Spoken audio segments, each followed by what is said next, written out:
વિદ્યાર્થી મિત્રો, આજના લેક્ચરની અંદર જે આપણે 2 પોઈન્ટ્સ બાકી રહેલા છે અળસિયાની અંદર, એક તો અળસિયાની શરીરની દિવાલ એની રચના વિશે સમજવાનું છે અને બીજો પોઈન્ટ એક છે અળસિયાની અંદર ચેતાતંત્ર. બરાબર, તો બંને શોર્ટ પોઈન્ટ છે, તો બંને શોર્ટ પોઈન્ટને ભેગા કરીને આપણે અહીંયા એક વિડીયો બનાવેલો છે. હવે જે અળસિયાની શરીરની દિવાલ છે એ 2-3 લાઇનની અંદર એક્સપ્લેનેશન આપેલી છે. આપણી જે બુક છે એની અંદર પેજ નંબર 107 ઉપર જે અંતસ્થ વિદ્યા છે એની શરૂઆત થાય છે કે અળસિયાની એનાટોમી, એની અંતસ્થ રચના કેવા પ્રકારની છે. બરાબર, તો એ શરૂઆતની અંદર જ આ એક્સપ્લેનેશન આપેલી છે. તો 2 થી 3 લાઇનની અંદર જ સમજાવેલું છે, પણ આપણે એને સમજવા માટે થોડુંક અહીંયા એક વિસ્તારથી માહિતી જે છે એ સમજીએ અને એના માટે અહીંયા એક ફિગર ડ્રો કરેલી છે. ક્લિયર? તો હવે આપણો પોઈન્ટ છે અળસિયાની શરીરની દિવાલ. તો સૌથી પહેલાં આપણે વાત કરીએ કે જે અળસિયાની શરીરની દિવાલ છે એ બહુ જ ઇમ્પોર્ટન્ટ એવું મહત્ત્વનું ફંક્શન ભજવે છે. હવે કયું ફંક્શન છે એ પણ આપણે આગલા લેક્ચરની અંદર ભણી ગયા. હવે આપણે જોયું હતું ને કે અળસિયું છે એની અંદર અલગથી કોઈ શ્વસનાંગ નથી. મનુષ્યની અંદર જેમ આખું શ્વસન તંત્ર છે, નાક, શ્વાસનળી હશે, ફેફસા હશે, તો એ રીતે જે વાયુની આપ-લે છે એ અળસિયાની અંદર વાયુની આપ-લેની પ્રક્રિયા માટે કોઈ અલગથી શ્વસનાંગ નથી. બરાબર, તો એ જે પ્રક્રિયા છે એ અળસિયાની ત્વચા દ્વારા થશે અને એના માટે અળસિયાની ત્વચા કેવી રહેશે? મોઇસ્ટ. ઓલવેઝ તે કેવી રહેશે? મોઇસ્ટ રહેશે, હંમેશા ભીની રહેશે. બરાબર, એટલે અળસિયા ભીની માટીની અંદર જ તે પોતે રહેઠાણ બનાવતા હશે. તો એની ત્વચા જે ભીની રહે છે, તો એ ભીની ત્વચાના કારણે જે વાયુ છે એ વાયુઓની આપ-લે તે સરળતાથી કરે છે અને એટલા જ માટે આપણે જોયું હતું કે ત્વચા આગળ રુધિરનો પુરવઠો પણ કેવો હશે? એકદમ વધારે હશે. બરાબર, કે જેથી એ જે ત્વચા છે એ ત્વચાની અંદર જે ઓક્સિજન ઓગળેલો હશે એ તરત આજુબાજુ રહેલા રુધિર પુરવઠાની અંદર ભળી જાય. ક્લિયર? તો હવે આપણે આપણો પોઈન્ટ સ્ટાર્ટ કરીએ છીએ અળસિયાની શરીરની દિવાલ. તો શોર્ટ પોઈન્ટ છે, મે બી આપણને શોર્ટ ક્વેશ્ચનની અંદર પૂછાઈ શકે. અને બીજી એક વસ્તુ MCQ માટે આપણે કહીએ કે ઇમ્પોર્ટન્ટ અમુક લાઈન ઇમ્પોર્ટન્ટ છે, તો એના વિશે આપણે જોઈ લઈશું. સૌથી પહેલાં અહીંયા આપણે ફિગર સમજી લઈએ. હવે ફિગર એક્સ્ટ્રા છે એ આપણે યાદ રાખીએ. બોર્ડની એક્ઝામ માટે આપણે આ ફિગર કરવાની નથી.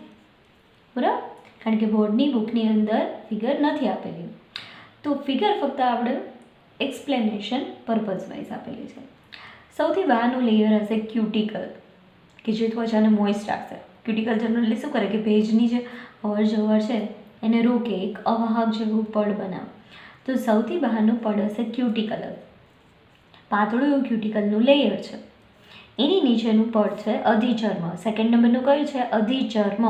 ચર્મ એટલે ચામડી, નીચે, અધિ એટલે નીચે. બરાબર, એવી રીતે આપણે યાદ રાખીએ કે સેકન્ડ નંબરનું લેયર છે અધિચર્મ. એની નીચેનું સ્તર છે સ્નાયુ સ્તર.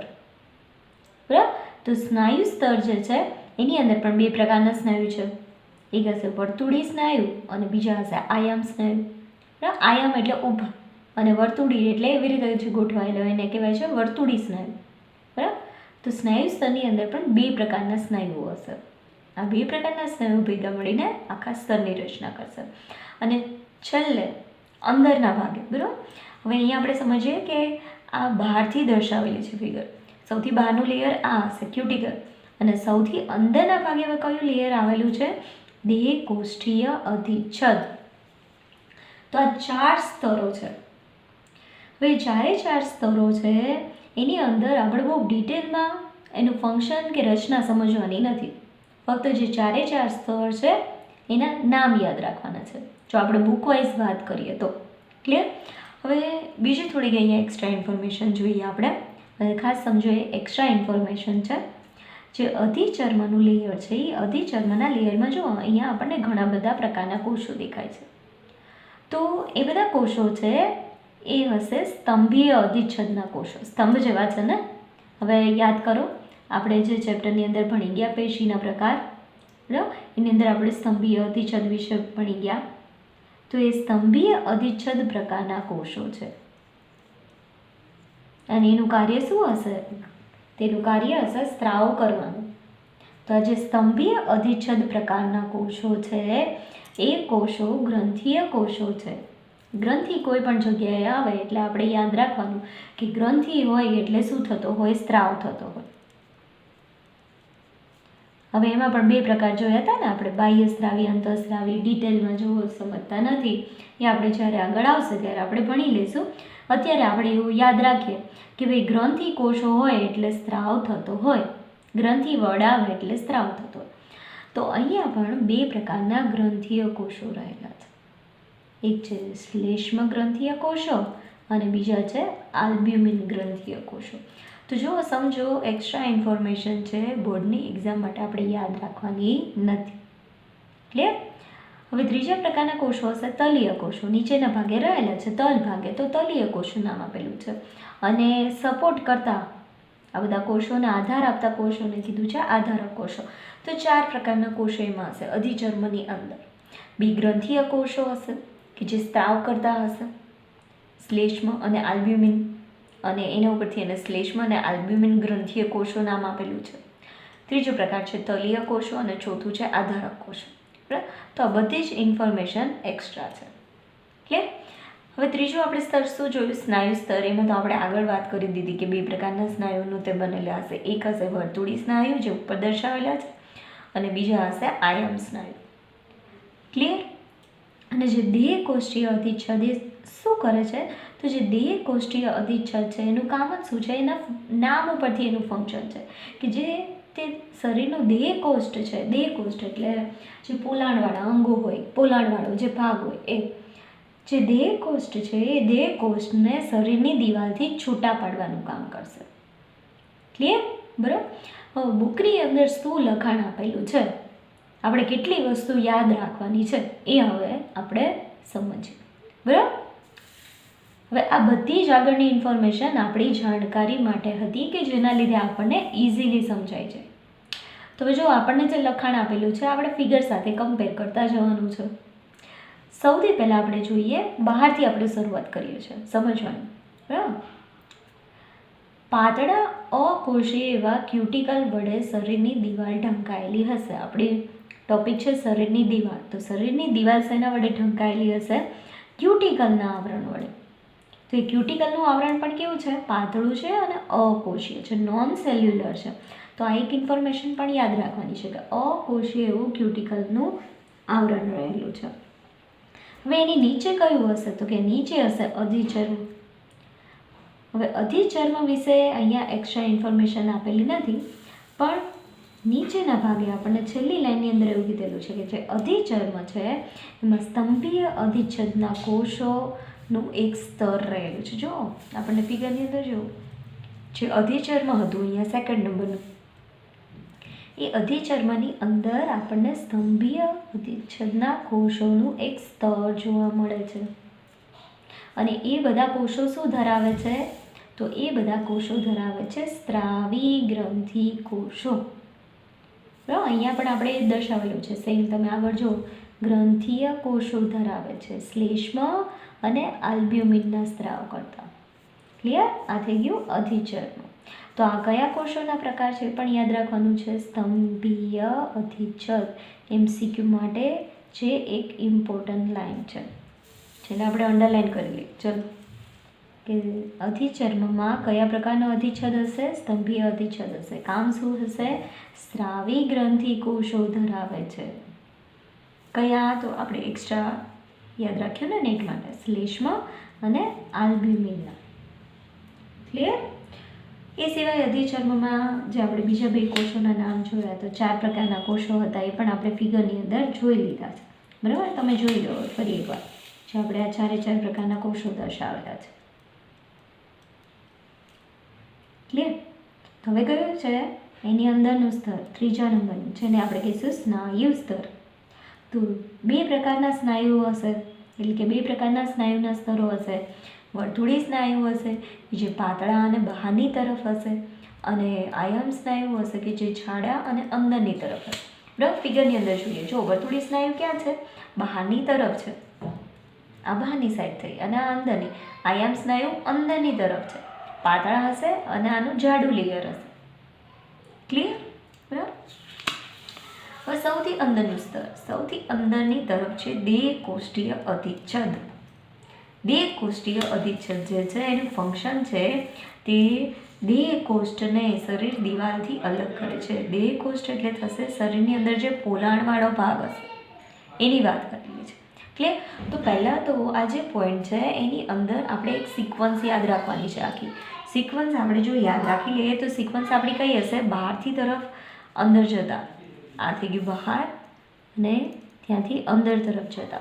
તો કયા કયા લેયર રહેલા છે? સૌથી બહાર હશે ક્યુટિકલ, અકોષીય સ્તર છે પાતળું. એની અંદર હશે અધિચર્મ. અધિચર્મમાં આપણે ઇન્ફોર્મેશન યાદ રાખી હતી. સ્તંભીય યાદ રાખો અને સ્તંભીય હોય એટલે નીચે યાદ રાખો. ગ્રંથીય શોર્ટમાં ફક્ત આપણે જોઈએ છે. અને અધિચર્મની નીચે તરફ હશે સ્નાયુ સ્તર.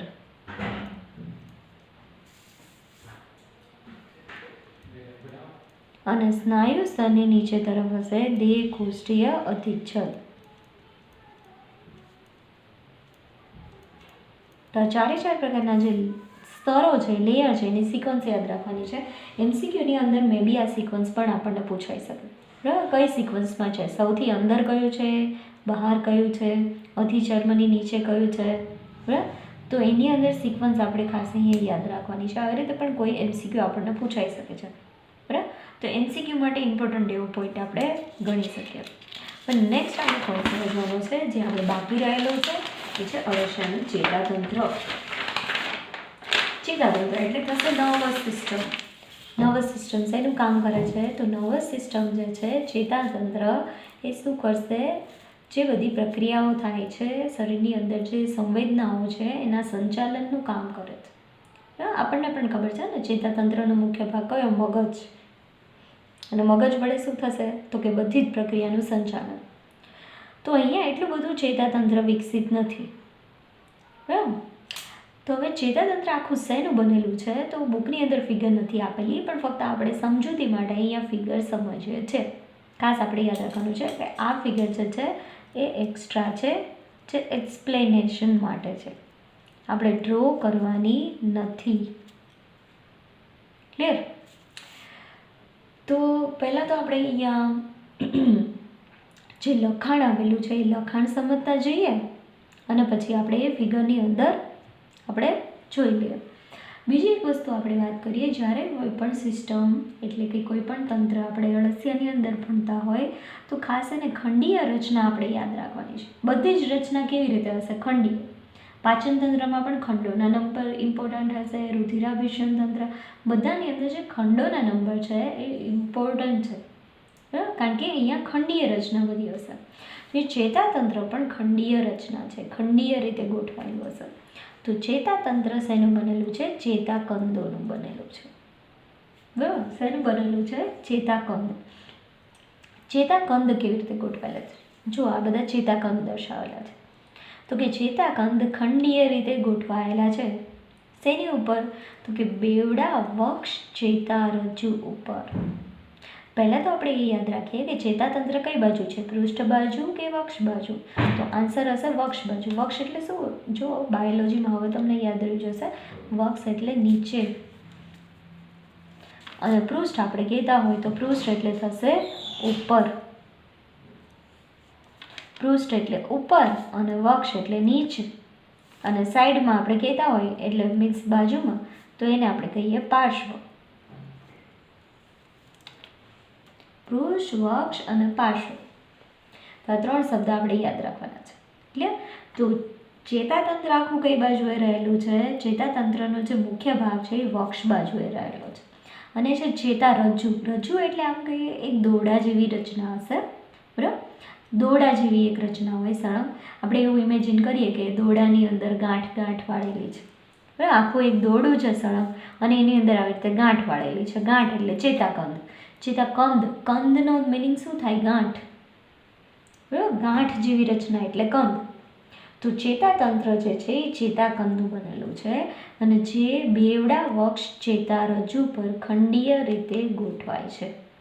તો આ જે ચેતારજ્જુ છે, રજ્જુ એટલે એક એવી દોરડા જેવી રચના હશે ચેતાઓની, તો એ ચેતારજ્જુ કઈ બાજુએ છે? વક્ષ બાજુ, એટલે એને નામ આપ્યું વક્ષ ચેતારજ્જુ. અને એ કેવું છે? તો કે બેવડું છે.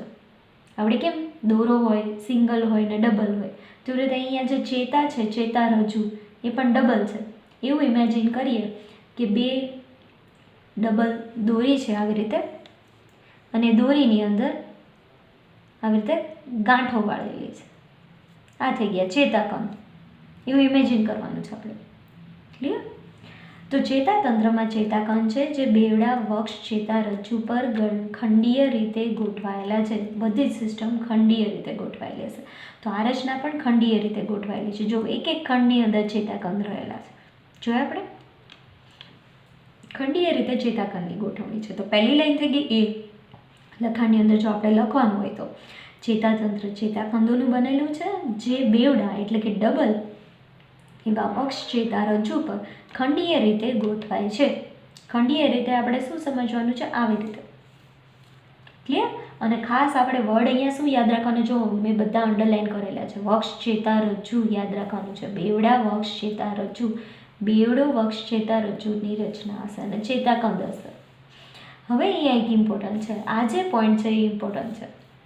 હવે આગળના ભાગે જો અહીંયા પાછળથી લઈને જ્યારે આગળના ભાગે આવે છે, તો આગળના ભાગે એટલે કયા ખંડમાં? 3 અને 4 ખંડોની અંદર. તો 3 અને 4 ખંડની અંદર ચેતારજ્જુ બે ભાગમાં વહેંચાઈ જાય છે અને કંઠનળીને પાર્શ્વ બાજુએ વીંટળાઈને પૃષ્ઠ બાજુ ઉપર તે મસ્તિષ્ક ચેતાકંદ સાથે જોડાઈને ચેતાકડી બનાવે છે.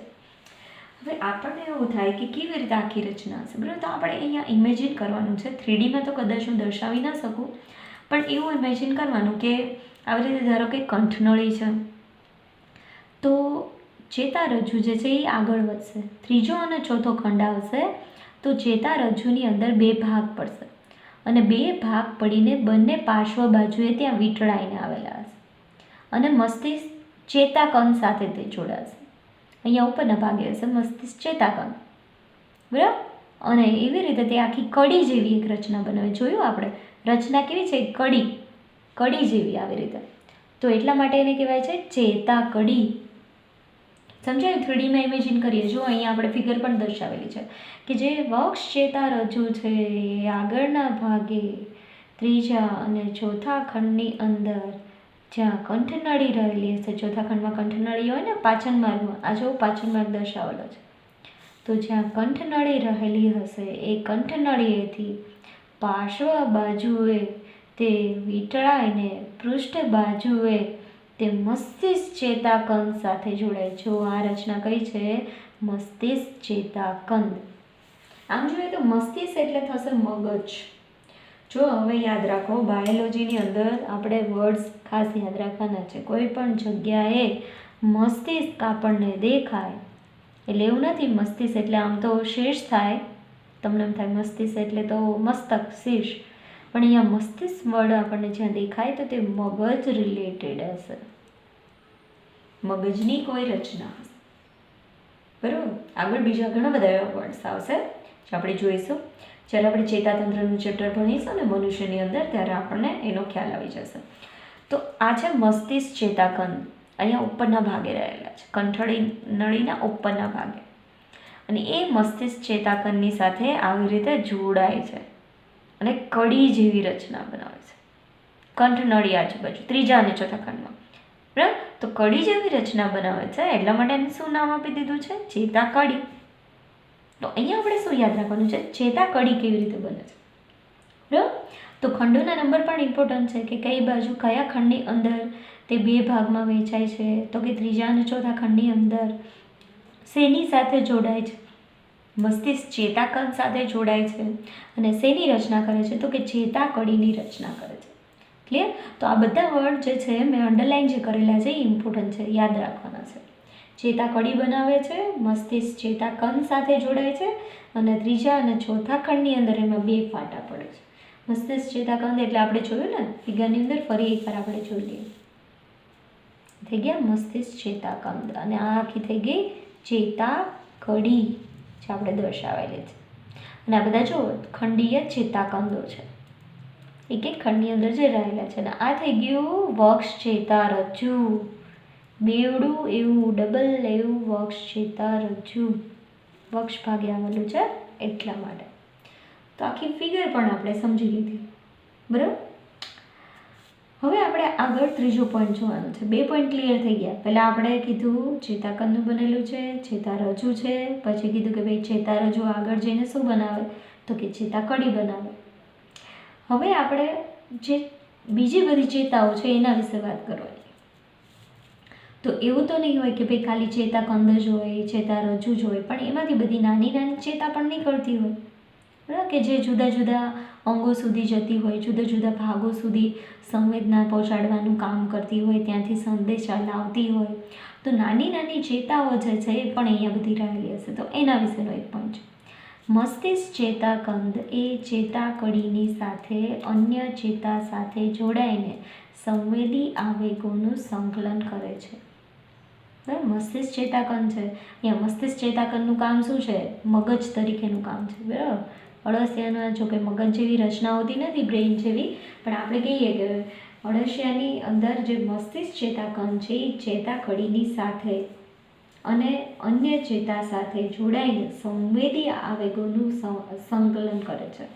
સંવેદી આવેગો એટલે શું? જે બધી સંવેદના આવે છે એ આગળ આપણે જોઈશું કે અળસિયો છે એ પ્રકાશની, રસાયણની, સ્પર્શની એ બધી સંવેદના અનુભવી શકે છે. તે સાંભળી નથી શકતું, તે જોઈ નથી શકતું, પણ તે પ્રકાશની તીવ્રતા, તે સ્પર્શ, તે રસાયણ એ બધી જ જે સંવેદના છે એને ફીલ કરી શકે છે. તો એ બધાનું સંકલન એના વડે થશે. ક્લિયર? એ થઈ ગયો આપણો ત્રીજો પોઈન્ટ. જે લાસ્ટ પોઈન્ટ છે એ કે ભાઈ એની સાથે તે તરત જ પ્રતિક્રિયા કરીને શરીરના સ્નાયુને તે અમલ કરવા પ્રેરે છે. ક્લિયર? તો આ થઈ ગયું ચેતાતંત્ર. ખાસ આપણે વર્ડ્સ યાદ રાખવાના છે. વક્ષ ચેતારજ્જુ, મસ્તિષ્ક ચેતાકંદ અને ચેતાકડી, અને ત્રીજો અને ચોથો ખંડ નંબર. ક્લિયર થઈ ગયું? ક્લિયર? આપણને આખી જ ઇન્ફોર્મેશન આપણે અહીંયા ફિગર પણ જોઈ લીધી છે. હવે ચેતાતંત્રની અંદર જ નેક્સ્ટ સબ પોઈન્ટ છે જે આપણે સમજવાનો છે એ છે અળસિયાના સંવેદી અંગો. સંવેદી અંગો એટલે શું? જો મનુષ્યની અંદર જોઈએ કે જેના વડે સંવેદના ગ્રહણ થતી હોય, જોવાની એટલે કે દ્રષ્ટિની, સાંભળવાની, સ્મેલ કરવાની, સ્પર્શ કરવાની, અલગ અલગ સંવેદના ગ્રહણ થતી હોય એને કહેવાય છે સંવેદી અંગો. મનુષ્યની અંદર તો ખબર જ છે જે 5 ઇન્દ્રિય છે એ, બરાબર. નામ હવે તમને ખ્યાલ જ હશે, નામ આપણે કહેતા નથી. તો અળસિયામાં કયા એવા સંવેદી અંગો છે સંવેદનાને ગ્રહણ કરવા માટે? તો કે અળસિયાને તો આંખો તો હશે નહીં, પણ કેન્સલ છે. કાન પણ નહીં હોય, બરાબર. તો અળસિયામાં એવા આંખો જેવા વિશેષ સંવેદી અંગો હોતા નથી. એટલે અલગથી કોઈ એવી રચના નથી કે ભાઈ કાન છે, નાક છે અથવા તો આંખો જેવી રચના છે, પણ અમુક ગ્રાહી કોષો એમાં રહેલા હોય, બરાબર. તો પ્રકાશ અને સ્પર્શ એના સંવેદી અંગો એટલે કે ગ્રાહી કોષો રહેલા છે. પ્રકાશ વડે પ્રકાશની તીવ્રતા અને સ્પર્શ વડે જમીનમાં થતા કંપનો જે છે એના વડે આ ગ્રાહી કોષો પ્રેરિત થાય છે. એટલે અળસિયું કઈ સંવેદના અનુભવી શકે છે? સ્પર્શની, પ્રકાશની તીવ્રતાની. એના માટેના એના ગ્રાહી કોષો એની અંદર હશે. ત્રીજી છે રાસાયણિક ગ્રાહી રચના. રસાયણિક પણ સંવેદના તે ગ્રહણ કરી શકે છે. તે રાસાયણિક ઉત્તેજકોથી પ્રેરિત થશે. અમુક જો જમીનની અંદર કોઈ રસાયણ રહેલા હોય તો તેના વડે તે ઉત્તેજિત થશે. અને આ જે સંવેદી અંગ છે એ અળસિયાના અગ્રભાગમાં રહેલું હશે, આગળના ભાગે રહેલું હશે. ક્લિયર? તો થઈ ગયું અળસિયાનું આખું ચેતાતંત્ર. પહેલાં આપણે ચેતાતંત્ર વિશે જોયું, પછી આપણે સંવેદી અંગો વિશે જોયું. વિશેષ સંવેદી અંગો હોતા નથી. 3 પ્રકારની સંવેદનાને તે ગ્રહણ કરી શકે છે: પ્રકાશની તીવ્રતા, સ્પર્શ અને રસાયણ.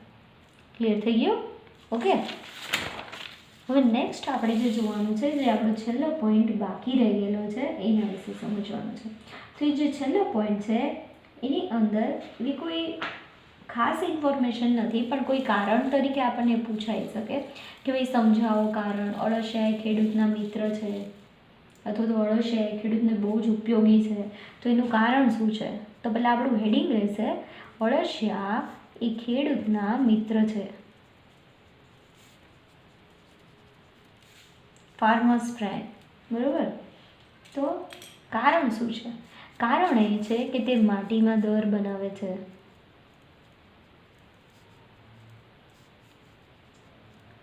માટીમાં દર બનાવે તો એના લીધે માટી કેવી બને? છિદ્રાળુ બને.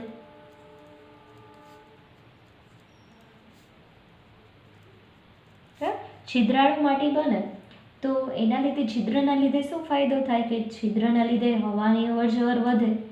તો હવાની અવરજવર વધે તો જે વિકાસ પામતા મૂળ છે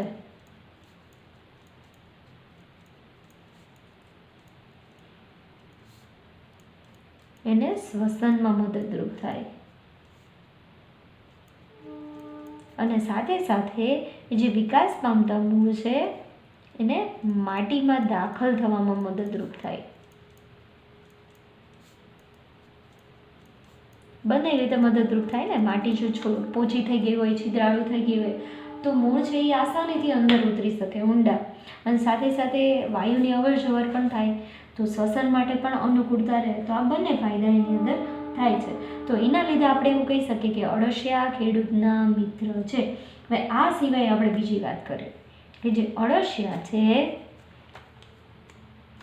એના દ્વારા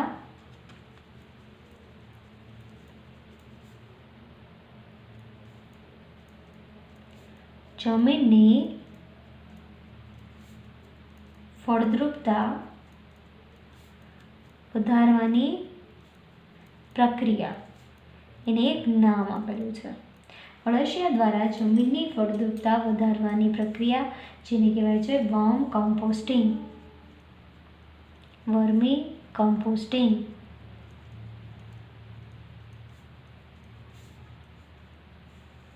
વર્મી એટલે અહીંયા કીડા રિલેટેડ છે, બરાબર. અર્થવોર્મ છે ને, વર્મી કમ્પોસ્ટિંગ. એના વડે કમ્પોસ્ટ તૈયાર થાય છે, ખાતર તૈયાર થાય છે. તો એટલે કીધું છે વર્મી કમ્પોસ્ટિંગ. અળસિયા દ્વારા જમીનની ફળદ્રુપતાની વધારવાની પ્રક્રિયા. તો આ એક લાઈન પણ આપણે ગણી શકીએ, MCQ માટે ઇમ્પોર્ટન્ટ છે.